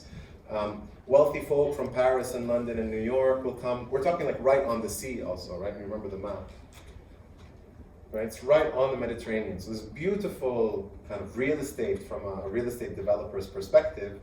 And so they come, they destroy the dilapidated houses and then build really fancy and expensive buildings. If you ever go there, anytime you see an empty plot of land, these metal bars, this is a site of home demolition. There's a lot more to kind of say about Ajami. This is one of the houses, you can see how close we are to the sea. This is one of the houses in Ajami. This family owns a cafe that has, the cafe is on the kind of street on that side of the building. The family lived upstairs. They had a staircase here. The staircase was falling apart and becoming dangerous. They wanted to renovate it. They renovated it. The police came and said, that's an illegal thing. You're not allowed to renovate. You know this. They destroyed the staircase. The family brought a metal staircase. That was also bulldozed. But in the meanwhile, they took it to court and said, hey, we need a staircase so we can get home. And the lawyer said, look, I'm with you, I'm going to defend you, I'm going to represent you, but so that you can go home, I recommend the following. You get wheels to put on the staircase, and every time they come to destroy your staircase, you move the staircase. And then when they go, you put back the staircase. 15 years of staircase moving. 15 years when I took the picture. Okay, there's a lot more to say. I'm going to skip the kind of Jewish National Fund stuff, but I can always come back to it. 67 war, the Alon Plan, Sharon Plan, PLO obstacle, and the Oslo Agreement. This is really just kind of what I wanted to get to just before ending. The Oslo Agreement effectively turned the PLO into police force on behalf of the Israeli state. Right? So the task of the Palestinian Authority, the prime task of the Palestinian Authority is to protect Israel from Palestinians, right? The way geographically that the Oslo Agreement worked was it divided the West Bank into three types of areas A, B, and C. Area C is more than 50% of the West Bank. It's all the white bits, right? Currently, the way things are going, Israel has de facto annexed Area C, right? So, and every time there's an election, it becomes this thing of like, let's do that faster, right? Naftali Bennett in the last election, for example, he went around like he was talking about some bold proposal where they would expel 250,000 Palestinians from Area C and just call a little bit of what's left from Area B and A the Palestinian state and just kind of like end that. Area C is full Israeli control. Area B, which is the green parts, these were meant to be under Israeli security control, so no Palestinians were allowed to carry guns or do any policing work. Only Israel could do that, the Israeli military. But Palestinian Authority would be responsible for civilian affairs, so sewage, schooling, roads, that kind of stuff. That would be Palestinian Authority control. And then Area A would be full Palestinian Authority control. So security and civilian issues would be under Palestinian Authority control. I don't blame you at the back if you can't see Area A. It's these little tiny peach areas. These little dots that account for the tiny minority of the territory. This is Oslo, right? This is Palestine under the Oslo agreements. This is the Palestine of the Palestinian Authority. This is the Palestine of today. When people talk about the two-state solution, this is the Palestine they're talking about. When Trump unveiled today that he has a bold new proposal to solve what's going on in the Middle East, and Jared Kushner's deep experience and knowledge of the history of the area came to fruition, this is what we're talking about, right? These handful of cities plus a little bit of Area B. This is Palestine, right? Forget the refugee, forget Palestinian citizens of Israel and unrecognized villages and the systematic discrimination. Forget Area C, forget a good chunk of Area B. The Gaza Strip to be treated as an enemy hostile territory that's basically the world's largest open-air prison, right? And just be content with that as Palestine, and this is supposed to give us a new round of Nobel Peace Prizes and save the day. So this is the peace process. Yeah, Jerusalem obviously and the Jordan Valley are off the table. Jerusalem is a site of intensive settlement expansion. Right, so it begins with West Jerusalem, which was occupied in 1948, and then within what's called East Jerusalem, you have in the old city growing and growing settlement activity, and then from all sides, the largest settlement in the West Bank is Ma'ali Adumim, which actually, together with Jerusalem, separates the West Bank into a southern part and a northern part. There's another major settlement block in the north called the Ariel settlement block that divides the north from the center as well, right? Just kind of cuts it. But as you can see from this artist's rendition of kind of Palestine as a sea of an archipelago of islands in a sea of Israeli-controlled territory is completely accurate, right? In the sense that, and on a military level, this makes a lot of sense. So this is Qalqilya. Qalqilya sits on top of one of the largest underground water aquifers in the whole country. For about 3,000 or 4,000 years, Qalqilya exported fruits and vegetables to the entire region. 2003, Israel completed building the wall around Qalqilya. There's one entrance and exit. Remember, this is photos from 2003. Right now, none of this green still exists. The buildings go right up to the wall. Qalqilya had to import fruits and vegetables every year since 2003, right? After 4,000 years of exporting. And of course, the water resources all go to the nearby settlements on either side of the line. If any of you ever go and you're on visas where you're allowed to be on the Israeli side, if you take the Highway 6 or the Trans-Israel Highway, you actually pass right by Qalqilya. But there's these like beautified sand dunes make you not even see the fact that you're driving by an open-air prison. In each of these Palestinian enclaves, the military logic is that a minimum number of soldiers can effectively turn a town into a prison, right? The case of Qalqilya is particularly stark. It would take one soldier to shut this gate, right? And then Qalqilya goes from town to prison, just with the closing of a gate, right? But this is all like, there's 7 ways in and out of Bethlehem, right? There's maybe 12 ways in and out of Khalil Hebron. So it's the same kind of logic, is that if there's trouble in one place, it can immediately be isolated, and with a minimal military action, the entire thing can just be encircled and turned into a prison. I'll stop here. There's a lot more, obviously, to say, but just kind of one final note. In the West Bank, you can see the wall and the settlements and the roads and the infrastructure of this kind of spatial apartheid. For Palestinian citizens of Israel, you saw how it looked in the Naqab, right, with the unrecognized villages and the concentration towns. There's no walls, but there's effectively these walls of where it's zoned. In the north, it's the same. That's the Sea of Galilee, or Tabariya, or Tiberias, right? This is where Jesus was supposed to have walked across the water. It's beautiful, obviously, as well. This is the Palestinian village of Al-Mghar, right? You don't see a wall here, right? But if a Palestinian had title to this land, they wouldn't be allowed to build there. There's an unbuilt wall. There's an invisible wall, right? Palestinian communities are not allowed to grow. So land prices are insane. You can't grow outwards, you have to grow upwards, right? Same as in Qalqilya and the Gaza Strip, etc. So what I'm trying to say is like 10 by 10 meters of land in a place like this costs the same as it would in a place like Manchester. Right? There's no reason to do that, but it's because these artificial laws make it so these communities can't grow.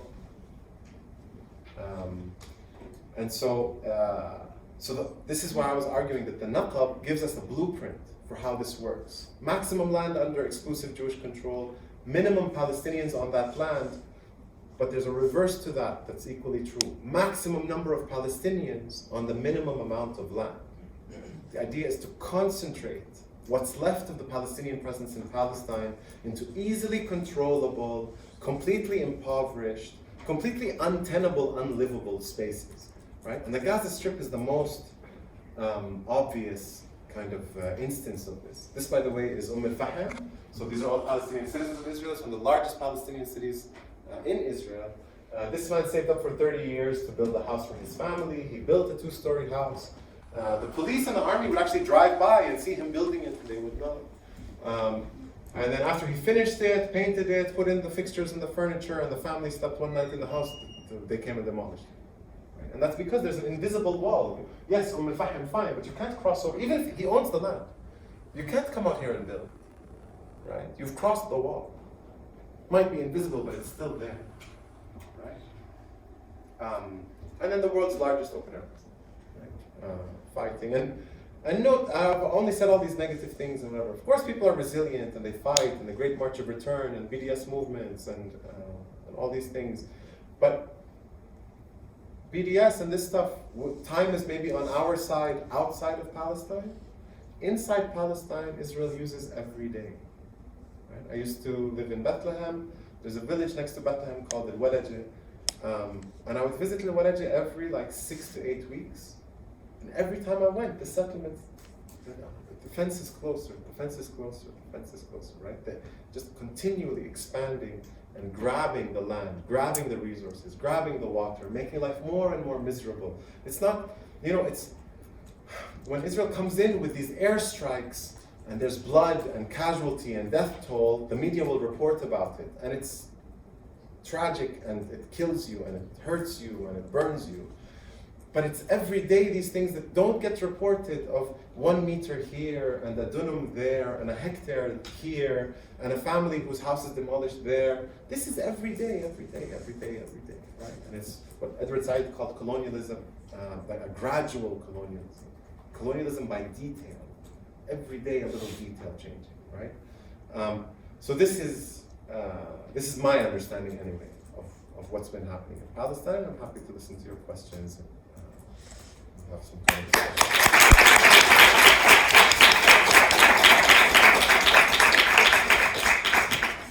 We have until 9, so. Okay, I don't want to stay until 9. All right.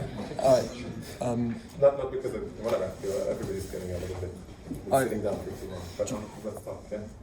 You mentioned how when you're kicking Palestinians out, they return some Palestinian Christians out of fear that Christian countries would react. It's just Nazareth, just the case of Nazareth. Okay, but in that case, wasn't there any fear from the Muslim Arab states? And I know there was the wars and all of that. That time, was there any retaliation from the Arab world or the Muslim world? Yeah, so I mean, what you had was the war of 1948, right? So there was a fear, and it was very strategically dealt with. So remember, we're talking about the period of the Mandate. So all of the Arab neighboring countries were coming out of decades of colonial rule, right? So in the case of Lebanon, it was still under French control. And Syria, they mustered an army, but it didn't do very well, right? Like, these are still ragtag armies. The most effective armies in the neighboring countries were the armies of Iraq and Jordan. To their credit, the Iraqi military, I think, was never lost a battle in Palestine, by the way. But because there's no border between Iraq and Palestine, the Iraqi military came under the Arab Legion, which is the Jordanian military. So they came under Jordanian military command. Ben Gurion dispatched Golda Meir, who would later become the Prime Minister of Israel in the 1960s. He dispatched Golda Meir to negotiate with King Abdullah of Jordan. Right? There's an excellent book about this by an Oxford professor called Avi Shlam, that's called Collusion Across the Jordan. But I learned about it by reading Golda Meir's memoirs, which were published decades ago. Right? So in her memoirs, she said, yeah, Ben Gurion sent me, I talked to King Abdullah, we made a deal, they get the West Bank, we get everything else, and we don't have to fight. The only thing they couldn't agree on was Jerusalem. And there was an actual battle over Jerusalem, and the Jordanian military won.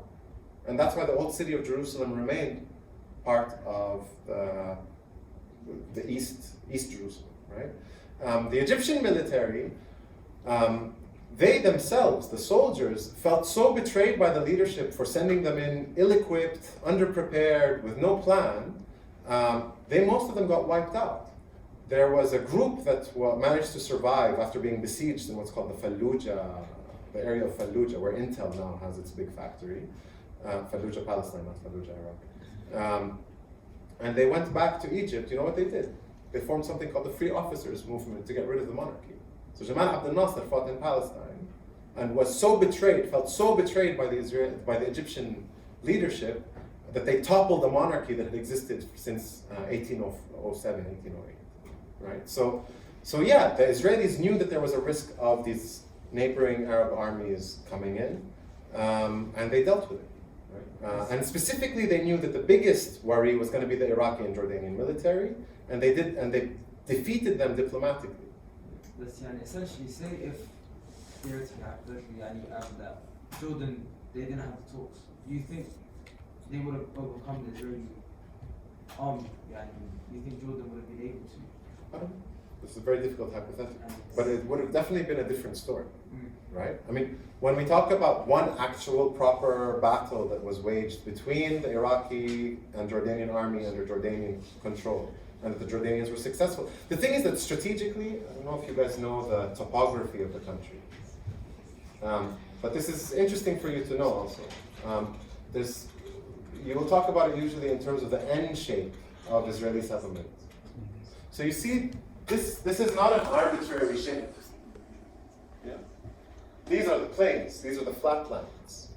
So Majd al-Amir and the areas around the Great Rift Valley and then the coastline, these are flat plains. You have two highland ranges, what's now called the West Bank and the Galilee. These are highlands. Militarily, if you control the upper ground, you are much harder to dislodge. Right? And remember also, aerial warfare is still quite basic. You're not really going to defeat a group of even guerrillas. And that's why the Galilee is still the place with the largest Palestinian presence in Israel, largest Palestinian density. Right? And the reason is that those villages couldn't be defeated as easily. When they mustered their defenses, they were able to protect and keep themselves in the country in many parts of these. Of course, there was a huge massacre as many of these villages were destroyed. And the same with the West Bank. Right? So militarily, these are easier areas to defend. And again, it's not just that the Iraqi army was like somehow all made up of Superman and stuff like this. They had high ground territory that they were defending, and they were able to hold their ground. So I do think, yeah, if the Jordanian command was with the intention of holding on to and stopping a Zionist expansion, they would have been able to hold on to more of the territory. And by the way, the Iraqi army was stationed around what's called Wadi Ara, so where al-Fahim is, and also Ara, where the big prison is, Megiddo. This area was all held by the Iraqi army. In the armistice talks afterwards, it's the Jordanians who gave it away. Territories that were held militarily, they were given away. This is the territory just north of Jenin. Yeah? If we're looking at the case of the Islamic Jews, the Jews living in the Middle East at that time, how would their alliances kind of line up? I know that there were quite close neighbors in North Africa between Jews and Muslims. So would they have Still are, aligned more strongly with the Zionist movement? Because I know that when they ended up going to Israel, they were put on like border villages in horrible conditions. So did they support the Zionist movement, or was it more of a kind of forced expulsion from the kind of Middle East and Arab region? I think it's hard to generalize, and I think you should be cautious of generalizing. So again, Shas is a mass movement, right, from the late 70s, really helped the Likud win those elections in the late 70s, early 80s. They subscribe to an ideology that sees Palestinians and non-Jews as, again, it's about being more royal than the king, more Zionist than the Zionists, more Zionist than those German Zionists, right? We're even more committed to this Zionist project than even you Europeans, and we're going to prove it, right? And so that's one trend. There's another trend, like those Black Panther movement, and like young Mizrahi Jews today, who are trying to reconnect and who are part of different forms of peace movement or anti-occupation movement, all the way to anarchists against the wall and putting their bodies on the line. So I think you can't really generalize. I think now you're beginning to see a certain cultural turn of wanting to reconnect with an Arab identity, and beginning to talk a bit more openly about the deleterious, the negative effects of Zionism on Jewish communities that came from Morocco, North Africa, Iraq. the problem, not problem, that one of the dynamics of this is that many of the harshest critics, Jewish Israelis who are the harshest critics of Israel, find themselves unable to continue to live here, right? Like after a certain while, whether it's because of family and getting arrested and feeling like there's nothing you can change, they all move out, right? If you have Israeli citizenship, it's a little bit easier for you to go and get German or British or American citizenship. And so a lot of the Jewish Israelis who are the harshest critics of Israel, they live in Berlin, Paris, London, New York. And so the good side of that is like they might be vocal in these places, and so they are able to give this perspective. They can come and speak at events like this. They may even share their perspective with others. They may even be involved in campaigns, but they're not there to do that, right? And they don't last long, is what I'm saying, right? If you come out as an anti-Zionist Jew within Israel, you're going to face a lot of pushback, right? And so, not to compare that with what someone in Gaza is facing or something like this, but just to say that, given also that you have an option to leave, oftentimes after the first and second and fourth and eighth year, you're saying, okay, I can't take it anymore. I'm going to move to New York. Right? So a lot of what I know actually comes from them, like from people I lived with and around and were my friends and comrades in places like London and New York. What do you think of the description of the actions that the Arab armies took in 1948 as an invasion? Do you think it's correct to call it an invasion? No, I mean, I don't think it's correct. You can understand why, from a Zionist Israeli perspective, you can make that case, is that May 14th at midnight, we declared the state, and then the next day, all of these Arab states declared war on us and sent armies in, right? So, on its face, that's an invasion, right? But in the larger context, obviously, where we take the history of Zionism into consider, and we're not talking about like some longue durée history, we're talking about 20, 30 years history into account, then that becomes a much more nuanced picture, and you can't really call it an invasion. But I think that's not the conversation, right? This becomes a semantics issue on some level. But obviously it has consequence. So, but I don't feel like that's the crux of the matter. So my question is, how did the Zionists amass like an air force and military strength in such a short amount of time?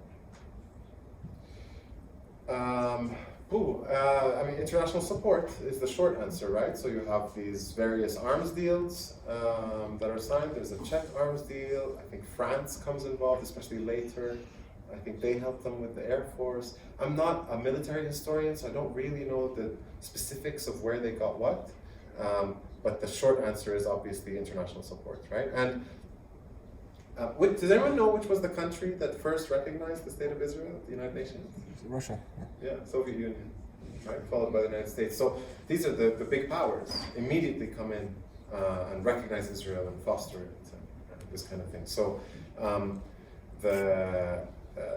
once it declares this, and remember, we're talking within the history of a kind of Balfour Declaration, British supported. I mean, I didn't mention Balfour Declaration because I assume you guys are kind of clued into some of these more famous landmarks. But this happens all under British imperial kind of.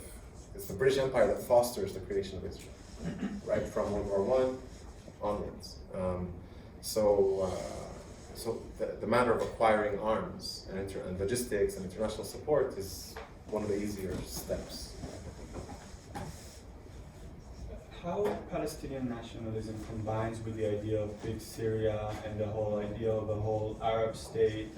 Yeah. Where do you distinguish between the two? Because I know you don't. These are different currents.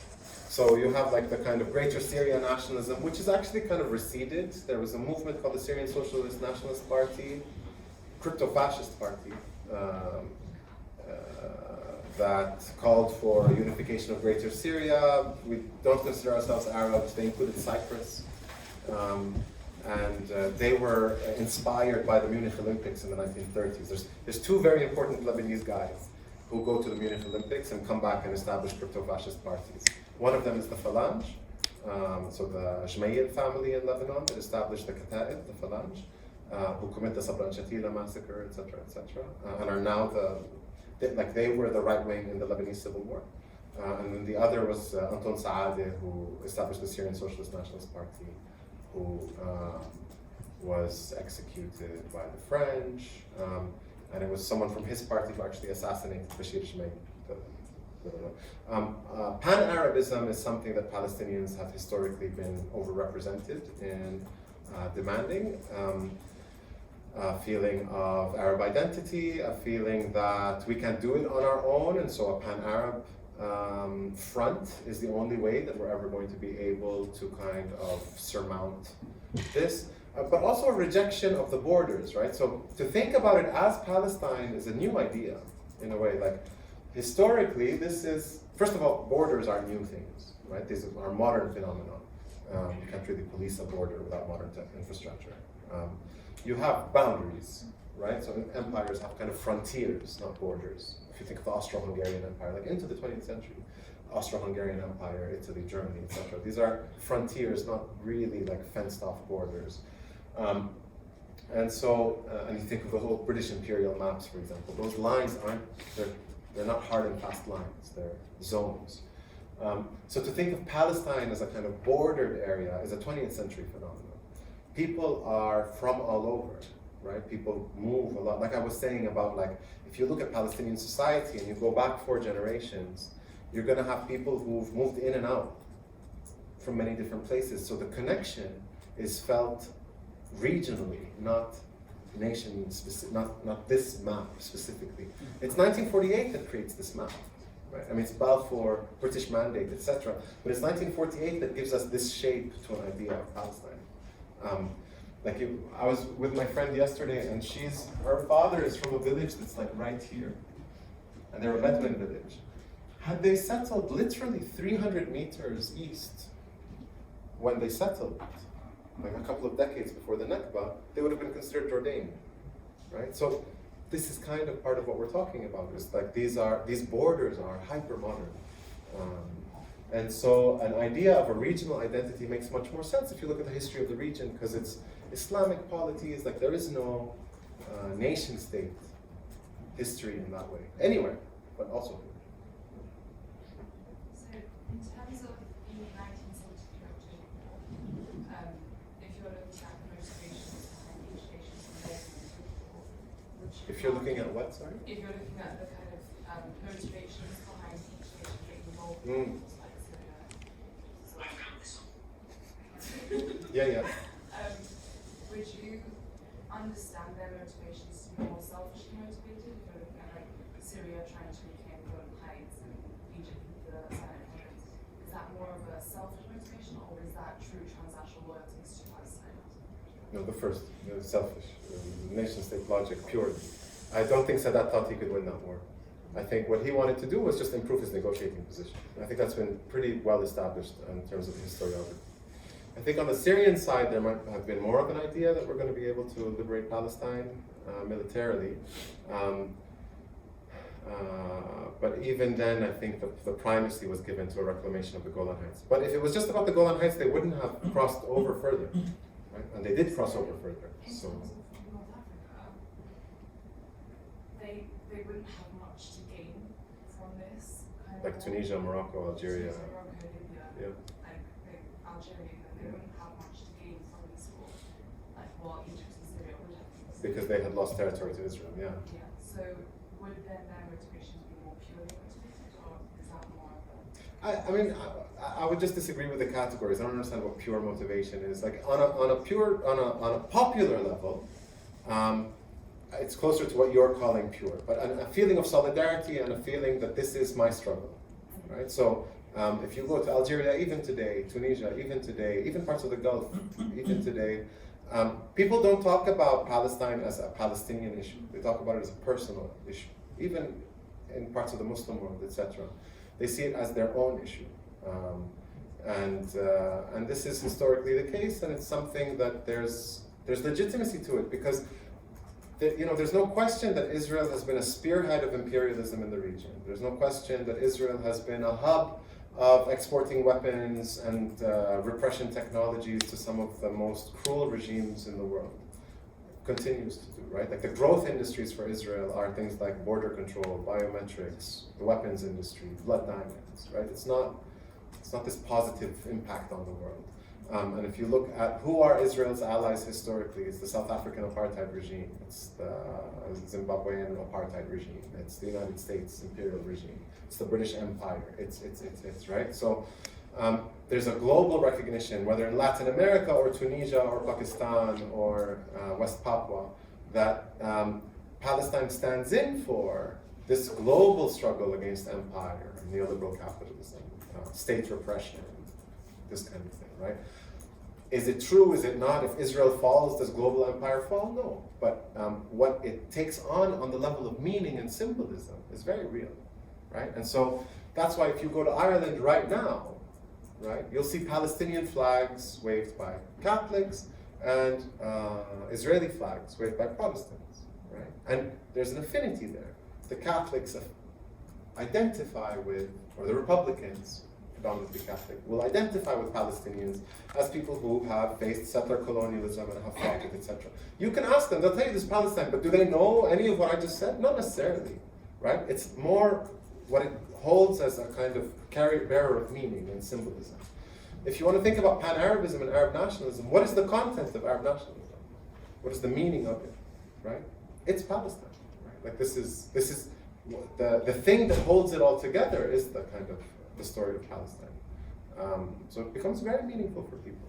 And it becomes such a betrayal when the Arab regimes are repressing their own people in the name of liberating Palestine, right? So the Syrian regime that basically hasn't fired a shot towards the Golan since 1973 is carrying the banner of liberating Palestine. They did nothing to do with it in all of this time, right? So this disingenuous thing that if you're a Syrian political activist and you were sent to a political prison, do you know what's the division of the intelligence, what it's called?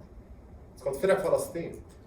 The Syrian intelligence apparatus that was torturing people for political activism, they called it Firaq Palestine, they called it the Palestine branch.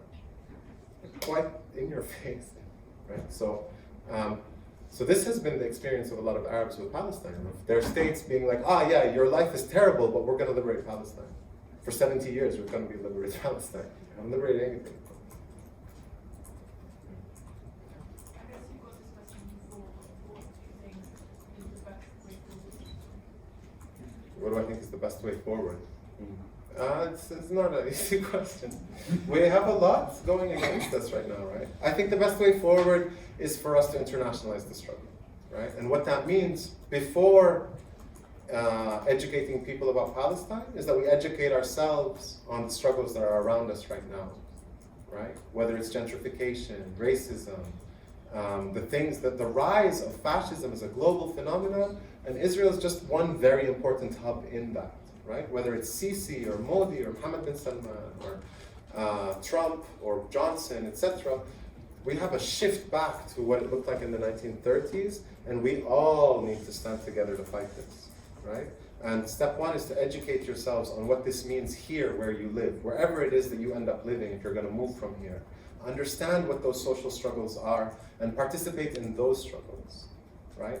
And bring Palestine into those spaces, but not as a tit for tat, I'm going to support you so you support me. No, genuinely go into the battle against misogyny, the battle against all these kinds of xenophobia and racism, the battle against these military-industrial complexes, the battle against where the tiny few, less than 1% of the population can be billionaires while others just languish in poverty.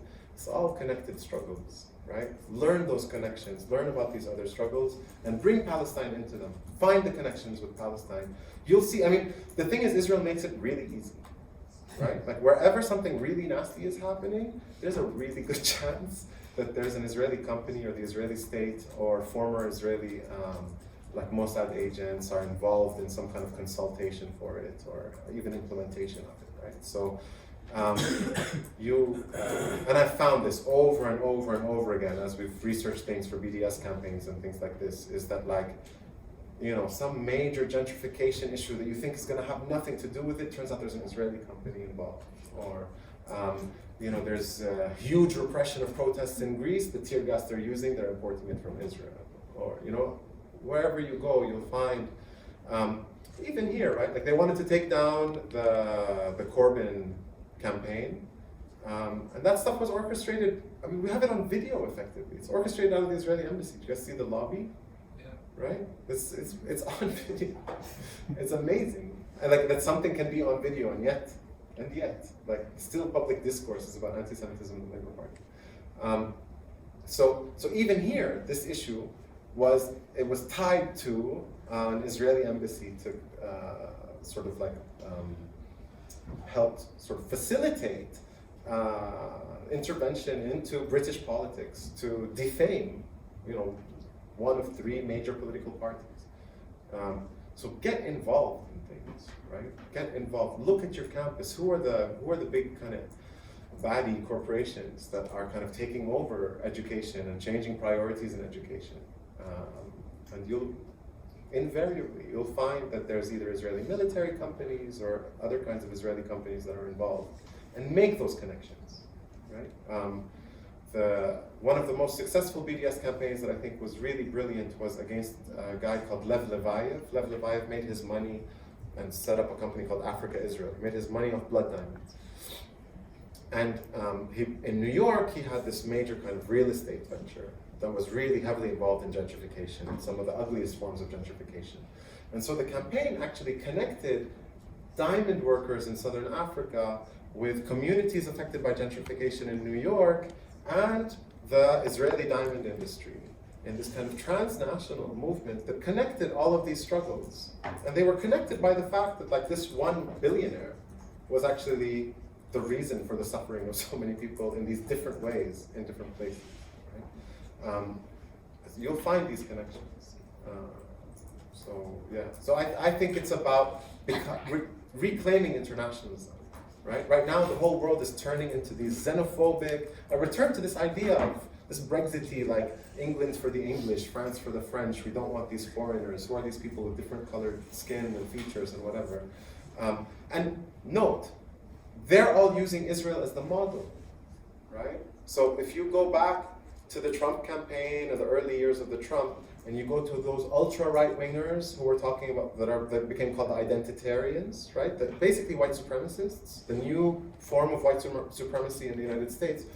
All of them are talking about how remember, these are people who are from anti-Semitic movements. These are neo-Nazis, right? These are not friends of Jewish people in any way, shape, or form, but they love Israel, right? They love Israel because it gives them a form for how you can institutionalize and legalize and make legitimate a notion like white supremacy, or in this case Jewish supremacy, or the supremacy of one type of people to the exclusion of other types of people. Israel has become the model for that. And not a secret model. They all are so happy to tell you this because it makes it seem like they're not anti-Semites also. It's two birds with one stone, right? They get to be like, here's a model for something that nobody criticizes Israel, right? Nobody's allowed, so here's a model of something we've held up as a great, important state, the only democracy in the Middle East, right? And it does all of these forms of discrimination. Plus, you're probably going to think I'm an anti-Semite because I'm a neo-Nazi, because I'm a fascist in the United States calling for white supremacy and make America great again. But I'm talking about Israel as this great model, so I can't be an anti-Semite, right? So this is another thing to really be aware of, is that Israel has become the university for how to be a fascist. It's one of the most bizarre ironies of modern history. And it's painful to think of, but it's a reality. I want to ask what resources or books that you would recommend for educating yourself on anything that you talk about, just something that really stands out to you. It stands out to me. Well, for the Nakba, Elan Pape's The Ethnic Cleansing of Palestine is still the most kind of best synthesis of the whole stuff, and then his bibliography will tell you where else to go if you want to learn that history. Jonathan Cook's Disappearing Palestine is a great piece on the kind of colonization by detail that I talked about, and these different. If you want to get into the nitty-gritty of the land laws and apartheid as it concerned land, Yuri Davis's Apartheid Israel, Possibilities for the Struggle Within. It's an old book from the late 80s, but it's still the best and most definitive treatment of the JNF and how Israeli apartheid works in terms of land laws and discrimination with land laws. Those are good starting points. There's some pretty good websites. Badil is an organization I used to work for, BADIL, and they put out a magazine called Al Majdan that's free online. So I used to edit that magazine, but not to toot my own horn. Like I would make sure that this kind of stuff was the kind of stuff that we do like special issues on, like the Arab states and how they displaced numbers of Palestinians, on how Israeli land laws work in different places in different ways. Like it's the agricultural zoning here, but the gentrification there, and right. So we did an issue on that. So that's a good resource. Electronic Intifada continues to be a good place to go for sort of more like, perspective on current type things, and every once in a while they'll put out something with a bit more historical depth. Jadaliya also is good for some of those.